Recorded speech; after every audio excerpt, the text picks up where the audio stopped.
The metallic taste of cold air cut the back of his throat as the shovel struck something that wasn't soil. Not rock. Not wood. A dull, wet resistance. The sound was wrong. Too soft. Too final. The floodlight buzzed overhead, attracting insects that died on contact with the heat, dropping silently into the mud like punctuation marks at the end of bad sentences. Somewhere nearby, a police radio hissed and popped, repeating a code no one was listening to anymore. The smell came next. Sweet at first. Then sour. Then undeniable. It crept up from the ground, from beneath the house, from a place that should have held nothing more than pipes and dust and forgotten junk. The kind of smell that doesn't announce itself. It waits. It settles in the nose. It stays. The officer took a step back and swallowed. His gloves were slick with sweat despite the winter cold. December in Illinois had a way of finding every gap in your uniform, every weakness in your bones. The house stood behind him, quiet, beige, perfectly forgettable. A small American home on a calm street in Des Plaines. No broken windows. No screaming neighbors. Just trimmed hedges and a driveway that had been shoveled earlier that evening. Inside that house, the heat was still on. The crawl space was narrow, barely tall enough for a grown man to move without scraping skin. The dirt floor had been disturbed. Recently. Too recently. Someone had tried to be careful. Someone had failed. The flashlight beam trembled as it passed over plastic, fabric, something pale that refused to look like anything else if you didn't stare too long. The officer didn't stare. He didn't need to. Behind him, another man whispered a curse, not loud enough to be official, not quiet enough to be private. This wasn't what they came for. They had come for questions. For paperwork. For a man who owned a construction business and liked to talk too much. A man with political buttons in his drawer and charity photos on his wall.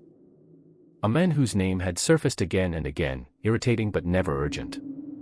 Respectable. Helpful. Clean. The crawl space disagreed. A car door slammed somewhere up the street. Footsteps crunched over gravel. Someone gagged. Someone laughed nervously, the kind of laugh that tries to pretend this is still normal life and not the moment it splits in half. The night pressed closer, thick with frost and gasoline fumes from an idling engine. They pulled back the dirt. More resistance.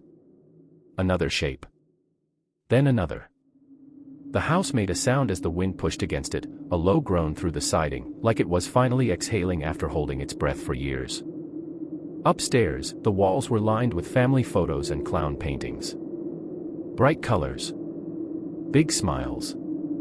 A joke that went on far too long. The officer stood up, his knees aching, his mind refusing to catch up with his eyes. He looked at the house again. Ordinary. Safe. The kind of place you'd wave at without slowing down.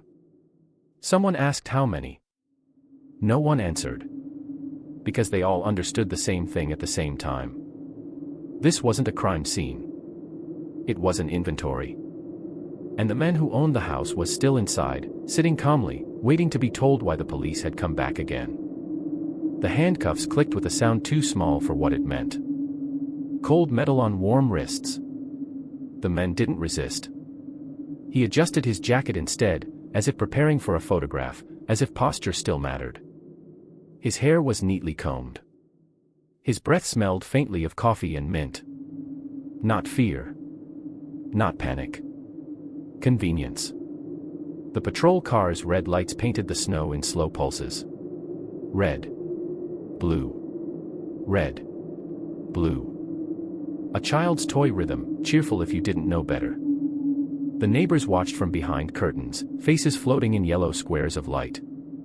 Someone whispered his name. Someone else shook their head. This wasn't how monsters were supposed to look. Monsters were supposed to snarl. Monsters were supposed to run. He smiled at the officer holding the door. It wasn't a wide smile. Just polite. Cooperative. The smile of a man who had been thanked his entire life for being helpful. Inside the car, the vinyl seat creaked. The engine idled. The radio murmured about traffic somewhere far away, somewhere normal. The officer cleared his throat and avoided eye contact. There are moments when professionalism becomes a mask, too thin to hide what the body already knows. The man leaned back and exhaled. "Am I being charged with something?" he asked, voice calm, almost bored. No one answered right away. They were still smelling the house. Still counting without numbers. Still trying to place a shape on something that refused to be named. Here is the question no one likes to ask out loud. What if the worst man you know is also the most reliable one? What if evil doesn't kick down the door, but fixes the porch light? The car pulled away slowly, tires crunching over ice. The house shrank in the rearview mirror, beige dissolving into darkness. A place that would soon be erased. Bulldozed. Pretended away. But not yet. Not before it finished speaking. At the station, fluorescent lights hummed like insects trapped in glass. The man's name was written carefully on a clipboard. Spelled correctly. It had been written before. Many times. On permits. On checks. On invitations. On thank you cards from parents whose children loved the clown with the funny voice. John Wayne Gacy sat in a hard chair and crossed his legs. A detective placed a tape recorder on the table. The plastic was scratched. It had heard lies before. The detective's tie was crooked. His shirt smelled of cigarettes and cold air. He looked tired in a way sleep doesn't fix. "Do you know why you're here?" the detective asked. Gacy tilted his head, considering. A thoughtful gesture.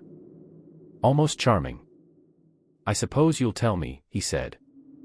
Outside the room, phones rang. Paper slid across desks. Someone retched in a trash can and apologized for the noise. Somewhere else, a mother was still awake, waiting for a knock that would finally explain why her son never came home. The detective pressed the button. The tape began to turn. This was supposed to be an interview. It felt more like a confession waiting for permission. And before a single word of truth was spoken, one thing was already clear. The man in the chair had been hiding in plain sight. And everyone had helped him do it. He learned early that pain could be negotiated. As a boy, John Wayne Gacy walked carefully through his own house, measuring footsteps, reading moods the way other children read comic books. His father's voice filled rooms before his body did. Heavy. Judgmental. A man who believed weakness was a choice and softness a disease. Praise was rare. Humiliation was not. John tried anyway. He tried with school, with church, with smiling too hard at jokes that weren't funny. He learned to stand straight even when his stomach twisted. He learned that approval, when it came, was brief and conditional. Taken back the moment you disappointed someone. Especially a father who never stopped reminding him that he wasn't enough. There were hospital rooms. White walls. The smell of disinfectant. Operations that left him weak, embarrassed, furious at his own body. Boys his age grew taller, louder, more confident. John learned another lesson instead. If you can't be strong, be useful. He discovered that adults liked him when he helped. When he volunteered. When he said yes quickly and asked for nothing. He learned how to listen without revealing anything. How to nod. How to mirror. How to disappear inside a role. By the time he was a man, the roles were stacked neatly inside him like costumes in a closet. The polite son. The hard-working employee. The friendly neighbor. And later, the businessman. He spoke with confidence learned, not earned. He dressed well enough to blend in anywhere that mattered. Construction sites. Fundraisers. Church basements that smelled of burnt coffee and old faith. He shook hands firmly. He remembered names. He donated just enough to be noticed. People trusted men who showed up. They trusted men who hired local boys and paid them in cash. Trusted men who coached Little League, who posed for photos, who laughed easily. Trusted men who complained about taxes and praised hard work and said things like kids these days with a weary smile. John Wayne Gacy understood something most people never articulate. Respectability is camouflage. The past didn't disappear. It simply went quiet. The failures. The shame. The anger that fermented instead of fading. It sat somewhere deep, watching. Waiting. He didn't talk about it. He didn't need to. He had learned that silence was safer than honesty. He married. He divorced. He moved. He reinvented himself without ceremony. Every fresh start felt deserved. Every second chance felt owed. The world, after all, had never been kind enough. When he arrived in Illinois, he arrived prepared. A new business. New contacts. New streets that didn't know his footsteps yet. He built houses for other people while carefully maintaining his own. On the outside, it was clean. Organized. Predictable. The American promise with siding and a mortgage. Inside, things were less orderly. But no one asked about inside. They asked about jobs. About deadlines. About whether he could sponsor a parade float or host a fundraiser. They asked him to dress up as a clown for children's hospitals and block parties. They laughed when he put on the makeup. They said he was good with kids. John listened. The makeup was thick. The smile exaggerated. The laughter louder than necessary. A mask so obvious it became invisible. People are comfortable with what announces itself as fake. It relaxes them. Underneath the paint, his eyes stayed the same. Watching. Calculating. Patient. And somewhere between applause and handshakes, between trust freely given and questions never asked, something inside him clicked into place. This was not a man hiding from the world. This was a man who had finally learned how to belong to it. Success suited him. Not loudly. Not extravagantly. It fit the way a well-cut suit fits a man who wants to be noticed without being remembered. John Wayne Gacy's construction business grew the way rumors do, quietly, steadily, helped along by handshakes and favors that never made it into contracts. He hired young men. Teenagers, mostly. Cheap labor. Flexible schedules. Cash at the end of the day. Parents liked that. It sounded responsible. Character building. Gacy liked it too. He liked being needed. Liked giving orders in a voice that never rose. Authority wrapped in friendliness. Politics came naturally after that. Local campaigns. Meetings in smoky rooms where optimism went to die. Buttons with names that would be forgotten in a few years. Photos with smiling men who would later swear they barely knew him. Gacy understood the rules. You didn't need power. You just needed proximity to it. He showed up early. He stayed late. He volunteered for the boring tasks no one else wanted. People remembered that. At home, the walls filled with proof. Certificates. Letters. Photographs. Evidence of a life that made sense. Evidence that nothing was wrong. The kind of decor that reassures visitors before they realize they were reassured on purpose. And then there were the balloons. The first time he put on the costume, it was supposed to be temporary. A favor. A laugh. White face paint. Red mouth stretched into a permanent grin. A name that sounded harmless. Pogo. Sometimes patches. Depends on the crowd. Depends on the mood. Children screamed with laughter. Adults relaxed. Cameras flashed. In a world that mistrusts seriousness, the clown felt safe. Absurd. Non-threatening. Gacy noticed how people looked at him differently once the makeup came off. How they dismissed the idea of menace entirely. No one imagines the clown going home alone. No one imagines him turning off the lights. The irony amused him. He painted scenes of clowns. Sad clowns. Happy clowns. Clowns doing nothing in particular. Buyers called them unsettling. He called them honest. Art critics didn't matter. What mattered was control. In paint, in business, in rooms where he decided who stayed and who left. At bars, he drank slowly. Listened more than he spoke. He smelled of beer and aftershave and confidence that never wavered. His laugh came a second late, like he was translating the joke into something useful before reacting.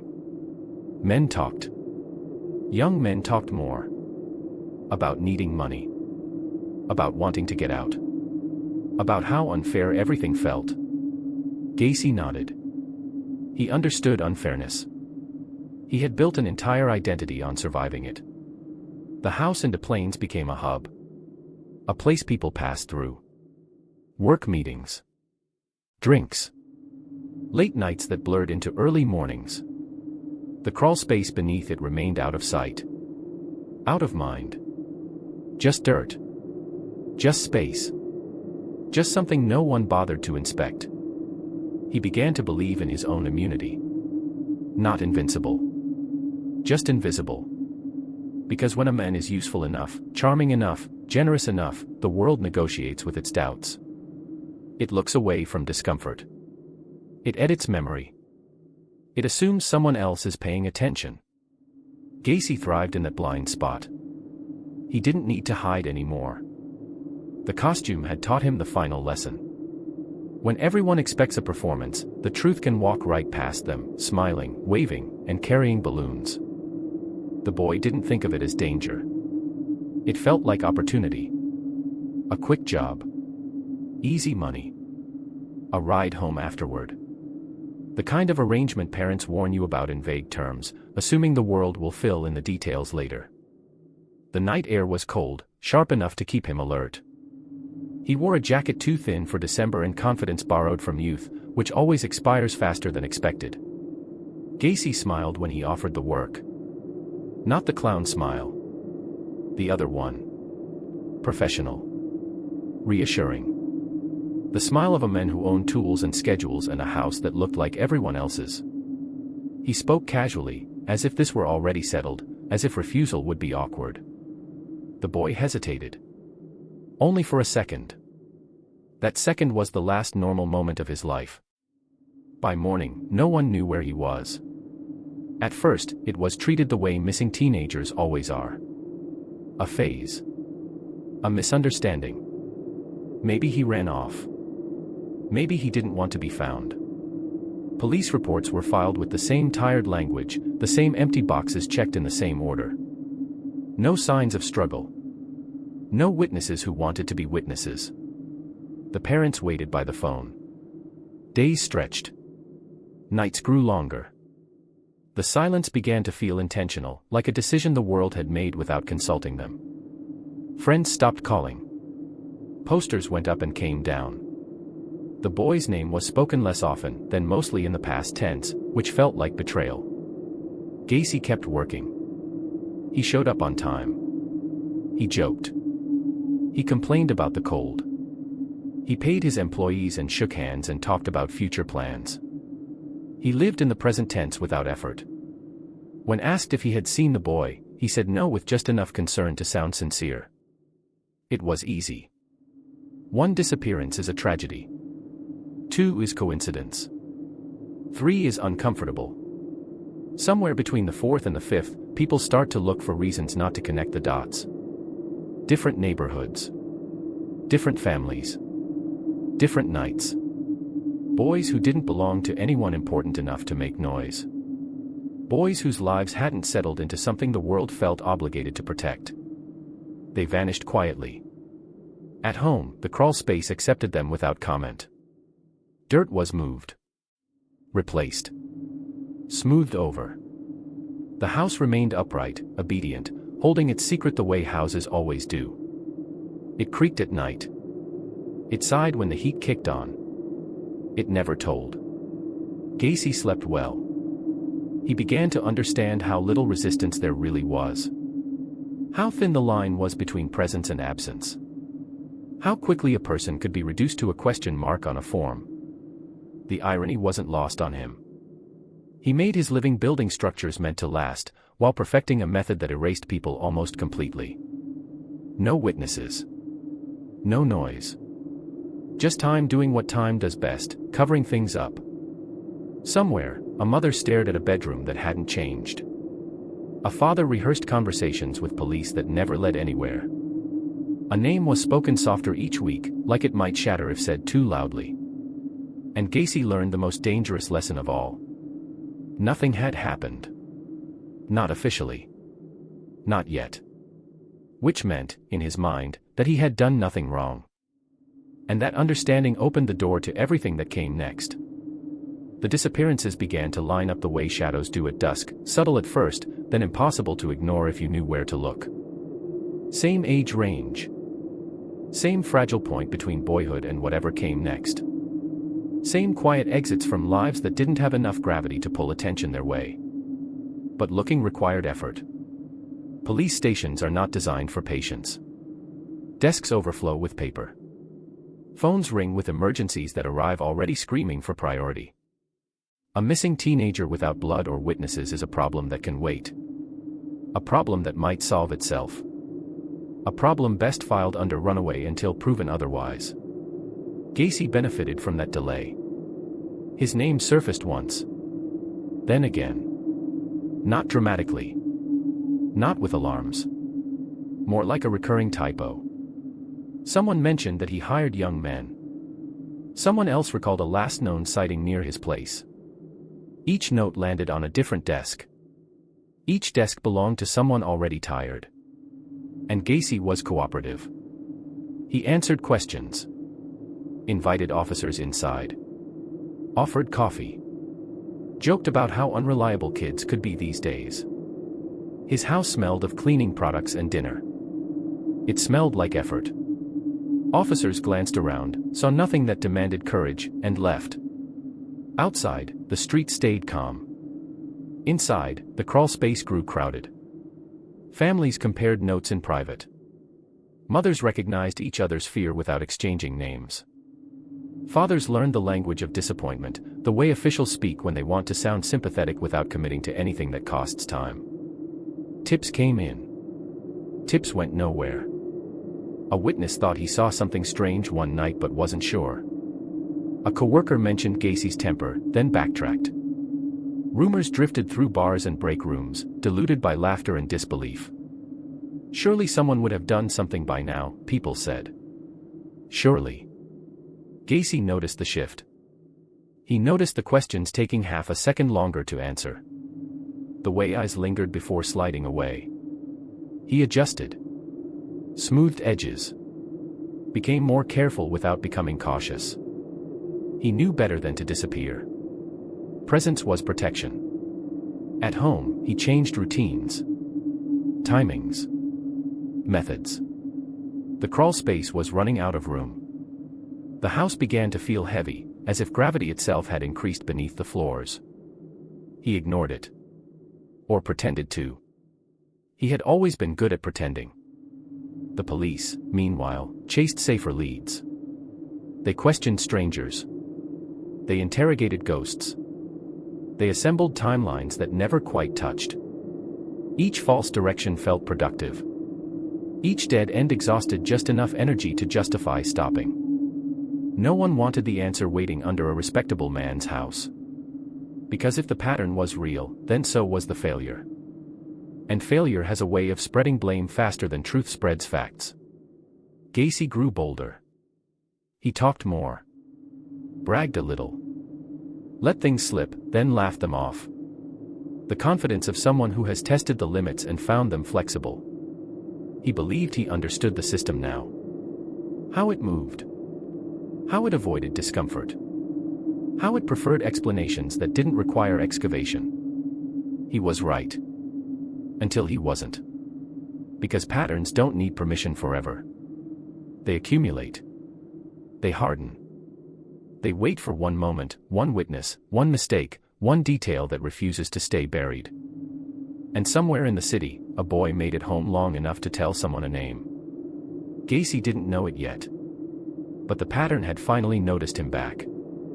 The house learned his habits before anyone else did. It learned the hours he kept, the way he locked the door twice, then checked it once more without remembering why. It learned the sound of his boots on the stairs, the rhythm of his breathing when the day had gone well, and the shorter, sharper breaths when something had gone wrong. Houses are excellent listeners. They absorb more than they reveal. The crawl space was never meant to be a place. Just a gap. A compromise between ground and floor. Builders don't imagine it as anything human. That was part of its appeal. No windows. No expectations. Just dirt and darkness and the quiet agreement that no one goes down there unless they have to. Gacy went down there often.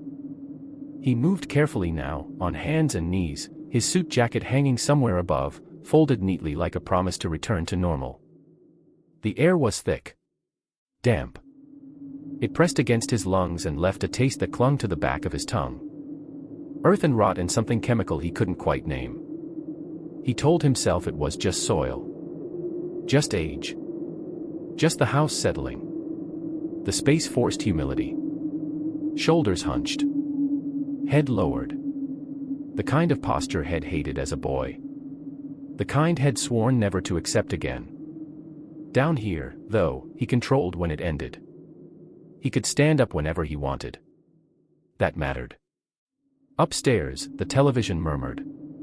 A game show. Applause on cue. Contestants smiling too hard under bright lights.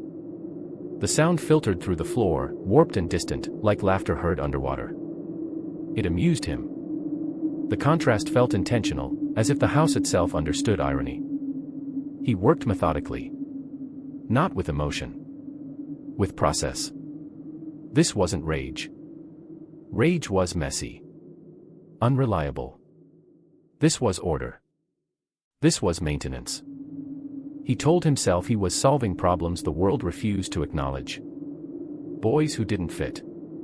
Boys who would have disappeared anyway, swallowed by drugs or prison or obscurity. He didn't invent that story. Society had written it for him. He was just following the footnotes. The crawl space didn't argue. He thought about control often. How rare it really was. How most people spent their lives negotiating, apologizing, waiting for permission to feel solid. Down here, nothing questioned him. Gravity obeyed. Silence complied. Sometimes he paused and listened to his own heart. Steady. Reliable. Proof that he was calm, which he took as proof that he was right. Monsters, he believed, were frantic. He was not frantic. He was precise. That distinction comforted him. He wiped his hands on a rag and sat back, careful not to bump his head. For a moment, he simply breathed. There was a strange peace in the narrowness. A sense of being held, contained, hidden from the chaos above. He wondered, briefly, if this was what safety felt like. Then the thought irritated him. Safety was for people who needed protection. He needed none. When he emerged, brushing dirt from his sleeves, the house accepted him back without comment. He washed his hands. Scrubbed under his nails. Practiced his smile in the mirror until it returned on command. The men looking back at him appeared tired, but respectable. A man burdened by responsibility. No one upstairs could see what lay beneath them. That was the point. Because the crawl space wasn't just where he put things. It was where he kept the parts of himself that didn't belong anywhere else. And as long as they stayed there, pressed into the dark, he believed the rest of his life could remain intact. The house, however, was beginning to disagree. It was supposed to be routine. Another late night. Another ride offered casually, like a favor that cost nothing. The kind of generosity people accept without thinking because refusing feels impolite. The boy got in the car with the same assumptions all the others had carried. This would be quick, awkward at worst, forgettable by morning. It wasn't. Something went wrong early. A word said too sharply. A movement that didn't follow the script. Fear arrived faster than expected, raw and loud, tearing through the calm Gacy relied on. Control depends on rhythm, and the rhythm broke. The boy ran. Shoes slapped against pavement. Breath burned. A house light flicked on, then off again. A neighbor's dog barked, then went quiet. Gacy followed for a few steps, then stopped. Chasing drew attention. Attention was expensive. He drove instead. The car cruised the streets, engine low, headlights off where they could be. He saw the boy stumble near an intersection, hands shaking as he tried to explain something to someone who didn't want to be involved. A name was said. Gacy's name. Too loud. Too clear. That was new. By morning, the police had a statement that didn't dissolve under questioning. Not dramatic. Not hysterical. Just specific enough to be dangerous. A description that matched. A house that could be pointed at without guessing. When the officers arrived later that day, Gacy greeted them like old acquaintances. He joked about bad timing. He complained about work piling up. He didn't notice his own hands trembling until one of them asked him to sit down. This visit felt different. They didn't wander. They didn't browse his walls. They didn't accept coffee. One officer stood near the door, blocking the easy exit. Another took notes without looking up. Questions came sharper now, less conversational, cutting off his practiced detours. Outside, a squad car idled longer than necessary. They asked about the crawl space. Gacy felt the air leave his lungs before he could stop it. Just a fraction. Just enough. He recovered quickly, laughed it off, said it was full of junk, said they were welcome to look. Confidence was still his best tool. The first officer crouched. Shined a light. Wrinkled his nose. Do you smell that? The question landed heavier than an accusation. Within minutes, the house was no longer his. Radios crackled. More cars arrived. Neighbors gathered at a distance, curiosity outweighing discomfort. Gacy stood in his living room, hands clasped, watching strangers move through his space with growing urgency. Then the digging began. Each shovelful sounded louder than the last. A rhythm he couldn't control. His smile tightened. He joked once more, too late, about bad plumbing and old houses. No one laughed. When the officer stood up from the hole, pale and silent, Gacy understood something he had avoided for years. The house had betrayed him. The crawl space had spoken. And the mask, so carefully worn, so diligently maintained, finally slipped, not with drama, but with the dull inevitability of gravity. As the cuffs closed around his wrists, the night air felt colder than it ever had. Sirens bloomed red and blue against the snow, turning the street into something unreal, something theatrical. A fitting backdrop for a man who had lived by performance. He looked once at the house as they led him away. It stood there, emptying itself at last. And for the first time in a very long time, John Wayne Gacy had nothing left to hide behind. The interrogation room smelled like vinyl, coffee, and bleach. Harsh fluorescent lights buzzed overhead, casting shadows in sharp lines across the walls. Gacy sat with his hands folded on the table, elbows wide, posture perfect. His tie was crooked, his suit slightly rumpled from the ride in the squad car, but his expression remained calm, almost bored. The detective slid a tape recorder forward. The plastic clicked. Ready to capture the truth. Or at least a version of it. Gacy leaned back, studying the ceiling, the table, the small clock that ticked too loudly in the silence. You know why you're here, the detective said, voice flat but edged with tension. Yes, Gacy replied. The word carried no fear, no shame. Just acknowledgement. They began to ask questions. About the crawl space. About the boys. About the disappearances. Each inquiry was met with a meticulous, almost polite response. He didn't deny. He didn't protest. He explained in careful increments, like a man detailing inventory rather than confessing crimes. I never meant to hurt anyone, he said once, but it sounded hollow, rehearsed, philosophical rather than remorseful. The detective paused, unsure how to respond. The words were more observation than apology, more statement than plea. When asked why, he shrugged. I suppose some people are drawn to chaos. Some people accommodate it. I'm not special. just efficient. The confessions came slowly. Names, dates, places. Each revelation stripped away the last veil of normalcy, yet he spoke as if he were reading a ledger, recounting business transactions rather than human lives. There was no drama. No tears. No tremor in his voice.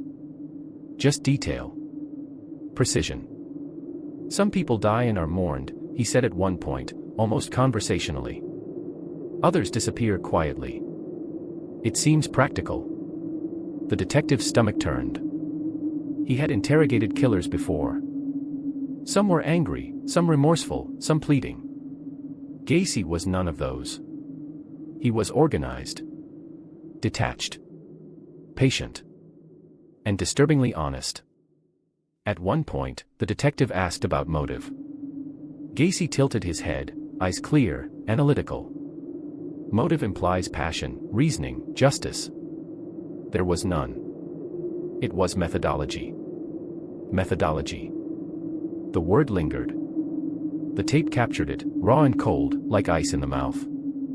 Outside, news crews were gathering. Families of the missing waited, trembling, desperate for closure that might never feel complete. Inside, Gacy talked about the boys as if discussing furniture, laughing occasionally at a dark joke he alone seemed to find amusing. And really, he said, isn't life just a collection of accidents arranged in sequence? I merely curated mine. The detective didn't respond. The recorder hummed. Paperwork stacked up. Hours passed. Gacy sipped water and adjusted his cufflinks. Time moved strangely in the room, stretching, folding, echoing against the walls. No remorse. No pleading. Just confessions delivered as if reading from a ledger of facts, each name and date another entry in a record no one wanted to keep. By the time the session ended, the room smelled of sweat, fear, and cold concrete. The detective left the tape recorder running a moment longer, almost afraid to stop it. The men sitting there remained still, composed, smiling faintly, and entirely unrepentant. He had confessed without regret. And yet, somehow, it was worse than denial. Because truth, when delivered like this, doesn't heal. It doesn't warn. It simply exists, and leaves everyone else to wonder how such precision could have gone unnoticed for so long. Gacy rose, smooth and calm, and walked out of the room, hands in pockets, the tape recorder still humming. Behind him, the walls seemed to hold their breath. Outside, the world was watching. Inside, nothing could be unseen. And he had finally catalogued it all, without shame, without fear, without regret. The courtroom smelled of polished wood, paper, and the faint, nervous sweat of people unprepared to face what awaited them. Cameras clicked and flashed outside, but inside, the atmosphere was slow, heavy, like molasses pouring over everyone's consciousness. The trial of John Wayne Gacy had begun. He appeared calm, dressed in a gray suit that made him blend with the benches, the jury, even the walls. The clown mask stayed in storage, folded neatly somewhere out of sight. His hair combed, tie straight, posture perfect. He greeted the judge politely, shook hands with his lawyer, and offered nods to the reporters, as if he were merely attending a lecture rather than being tried for multiple murders. The prosecutor presented the case with sharp efficiency, outlining disappearances, witness statements, and forensic evidence. The list of boys was recited slowly, deliberately. One by one, their names hung in the air like invisible bodies, filling the room with a silent weight. Gacy listened. He did not flinch. He occasionally nodded, as though the recitation were informative rather than accusatory. There was no theatrics. No pleading. No tears. Nothing to suggest that guilt or remorse had ever visited him. Families of the victims sat rigid, faces tight with grief, mouths pressed into lines that refused to relax. Some whispered names. Some didn't speak at all. And all the while, the men accused of taking their children's lives remained composed, almost polite, as if nothing had happened, as if he were simply part of the legal choreography unfolding around him. Witnesses came forward. Survivors testified. Friends and neighbors recounted odd encounters and the strange, almost imperceptible patterns that had gone unnoticed for years. Gacy smiled occasionally. A laugh escaped once, a short, polite chuckle, when a witness described the absurdity of a clown hiding such horrors beneath a suburban house. The courtroom tensed. It was black humor too sharp to ignore. The defense tried to argue insanity, to weave narratives of childhood trauma and fractured psyche. But the man in the dock never allowed pity to be his story. He answered questions clearly, deliberately, often correcting lawyers mid-sentence with calm authority. He was articulate, precise, eerily coherent. Weeks passed. Evidence mounted. The jury listened, visibly exhausted by the sheer weight of horror and the cold, meticulous organization of the accused. And when it came time for closing arguments, the room was taut with anticipation. The verdict was inevitable. Guilty. Every count. Every charge. The judge pronounced the sentence. Death by lethal injection. The room held a collective exhale that felt hollow. Justice had arrived, but closure remained distant. Gacy's response was measured. Calm. He thanked the court politely, asked no questions, offered no objection. His expression suggested acceptance, but not remorse. The clown was gone. The mask no longer necessary. Yet the performance, quiet, unsettling, perfectly composed, remained intact. Outside the courthouse, reporters shouted questions. Families of victims tried to speak. He remained silent, stepping into the car that would take him back to the facility where he would await his execution. Behind the wheels, lights flickered across his face, shadows stretching like the echoes of lives he had catalogued and controlled. And in that silence, a truth lingered. The law had punished him, but the lives he had touched, erased, would never return. Justice had been served. Closure had not. Sometimes, the world holds its breath after horror. Sometimes, it doesn't exhale. In that courtroom, the silence lingered long after the gavel fell. And John Wayne Gacy walked back to his cell, untouched by apology, unbroken by fear, carrying with him a record no punishment could erase. The house was gone. A yellow excavator tore through the siding, the roof, the walls, as if it were undoing a lifetime of secrets in one slow, deliberate gesture. Dirt fell into the basement like dust from forgotten time, burying remnants of what had been, plastic toys, paint-streaked canvases, tools, and traces of lives that had vanished. The street smelled of gasoline and wet wood, sharp and final. Neighbors watched from behind frosted windows, some with relief, others with disbelief. No one dared enter while the demolition crew worked. The police had catalogued what they could, but the debris didn't care for paperwork. It held the echoes of horror silently, the way dust in a sunbeam holds the shape of something once living. Families walked past. Mothers stiffened when the first walls fell. Fathers tightened their coats around themselves. The air carried the faint, metallic tang of memory. Each swing of the excavator's claw was a reminder that some things could be destroyed physically but never erased completely. News crews circled, cameras capturing the spectacle. Interviews attempted to stitch meaning onto the rubble, to make sense of how a suburban home, so ordinary, could have harbored so much evil. Some asked why it had gone unnoticed for so long. Others wanted to know how a man could smile while destroying lives. Answers were scarce. The rubble didn't speak. The street remained quiet, except for the hum of machinery and the occasional flash of a photographer's light. Inside the police archives, files lined shelves, yellowed and brittle. Names. Ages. Dates. A chilling ledger of people who had lived too briefly under the wrong roof. Officers shook their heads over reports, muttering that nothing could prepare anyone for the scale, for the methodical precision of a man who had hidden behind smiles and balloons. Psychologists and journalists debated endlessly. Some called him insane. Others called him meticulous. Everyone agreed on one thing. The system had looked away. Schools, police, neighbors, charities, everyone had missed the signs. Convenience and trust had become blindfolds. Even the clown paintings survived the demolition, saved by some forgotten archivist or curious neighbor.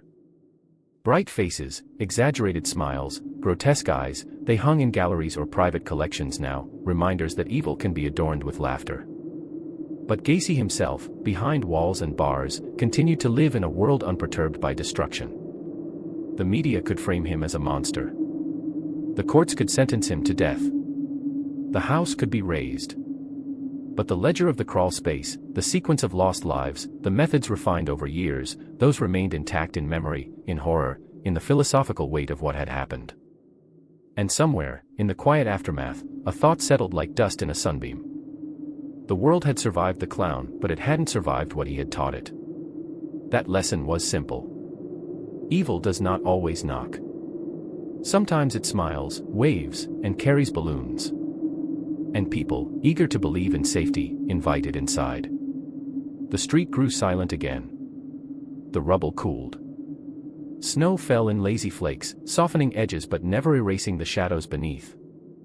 Life resumed, in the way it always does after horror, tentatively, uncomfortably, carrying with it the knowledge that nothing would ever be the same. Because once laughter dies, its absence echoes far longer than any noise it ever made. The city moved on. Streetlights flickered, children walked home, and life resumed its predictable rhythm. Cars honked. Shops opened. People laughed at small, trivial things, unaware that the silence they enjoyed had once been filled with screams no one had heard in time. John Wayne Gacy remained behind bars, waiting, meticulously clean, calm, almost serene. The state had claimed him, the courts had judged him, the world had witnessed him. Yet even in confinement, he retained control of his posture, his words, his reputation. He could still choose which parts of himself to show, which truths to reveal. And in that choice, he remained unnervingly alive. The cost of looking away, however, could not be contained. Families lived with the absence of children, their memories preserved in photographs and whispered conversations that never ended. Mothers marked birthdays in silence, fathers avoided streets they had once walked freely. Each life lost left an imprint on the city, invisible yet indelible, a shadow that stretched far beyond the walls of a single house. Society had been complicit, not through intent but through neglect. Reports dismissed. Questions deflected. Signs ignored. Trust misplaced in someone who appeared ordinary, helpful, even charming. The lesson was brutal. Evil often arrives wrapped in smiles, and the world is eager to believe in safety when danger wears a uniform of respectability. Psychologists debated endlessly. Philosophers scribbled in dim offices about morality and human nature. Journalists wrote columns about systemic failures. Everyone pointed fingers, but no one could resurrect what had been taken. The truth remained, stubborn and cold, like the metallic scent that had first alerted the officers in the crawl space. And so, life continued, its rhythm undisturbed, its eyes turned elsewhere. Neighbors waved politely, children laughed in parks, and the hum of normalcy pressed forward, oblivious to the horrors it had ignored. Gacy's execution would come. The state would record it with efficiency. Death would be administered. A sentence fulfilled. But that, too, was a formality, a punctuation mark at the end of a story that had already been written in lives lost, in childhoods stolen, in the quiet complicity of a world unwilling to look too closely. Sometimes, truth disappears along with those who knew it. Sometimes, it waits for someone else to notice, to ask uncomfortable questions, to pay attention when it is inconvenient. And sometimes, the lesson remains. Vigilance is not just a duty. It is the only defense against the smiling shadows that slip in unnoticed. The street grew quiet at last. Snow covered the uneven earth where a house had once stood. The city exhaled, thinking itself safe again. And somewhere in the distance, laughter, real or imagined, faded into the cold night air. Because the clown was gone. But the cost of looking away had not. And that cost would echo forever.